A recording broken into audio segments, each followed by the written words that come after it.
ইমরান ভাই, আপনি তো অনেক অফার দিতেছেন ভাই।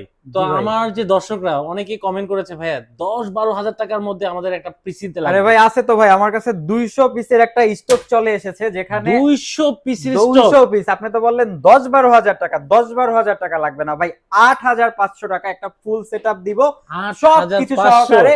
সাথে gaming combo set up gift থাকবে ভাই সাথে আট হাজার গেমিং পাঁচশো টাকায় কম্বো সেটআপ গিফট। জি জি, তাও কিন্তু ব্র্যান্ডের পিসি, ডেল ব্র্যান্ডের পিসি থাকবে, কোর টু প্রসেসর থাকবে, G41 সিরিজের মাদারবোর্ড থাকবে, 320 জিবি হার্ড ডিস্ক থাকবে, 4 জিবি র্যাম থাকবে, এলজি ব্র্যান্ডের 17 ইঞ্চি মনিটর থাকবে, mouse keyboard cable with 30 days replacement warranty, 3 years free service warranty সহকারে পারচেস করতে পারবেন মাত্র 8,500 টাকায়। সারা বাংলাদেশ হোম ডেলিভারি অ্যাভেলেবেল ভাই এটা চলবে, সারাদিন চালাবো ভাই। সারাদিন চালাবেন আপনি, দিন রাত 24 ঘন্টা চালাবেন। আর যারা একটু গেমিং লাভার আছেন হুম। তাদের জন্য আর একটা সেটআপ দেখাই দিই ভাই, কোর i7 এর একটা সেটআপ মাত্র 12,999 টাকা। ভাই গেম খেলা যাবে ভাই। ভাই গেম খেলা যাবে, কোর i7 প্রসেসর থাকবে, H61 সিরিজের মাদারবোর্ড থাকবে, 8 জিবি র্যাম থাকবে, 128 জিবি এসএসডি থাকবে, এসপি ব্র্যান্ডের পিসি থাকবে, ডেল ব্র্যান্ডের মনিটর থাকবে, সাথে গেমিং কম্বো সেটআপ গিফট থাকবে, একটা কম্পিউটার ইউজ করতে যা যা লাগে সবকিছু দিয়ে দিব মাত্র 12,999 টাকা। ওকে ভাই, গ্যারান্টি ওয়ারেন্টি? সাথে 30 days replacement warranty, 3 years free service warranty, software related support গুলো লাইফ টাইম ফ্রি। ভাই কোথায় আসতে হবে এই ধরনের ভাই কালেকশন পেতে? আমাদের শোরুম আসতে হবে ঢাকা মিরপুর 10 নাম্বার, সুন্দরবন কুরিয়ার সার্ভিসের 3য় তলায়, প্ল্যানেট আইটিভি।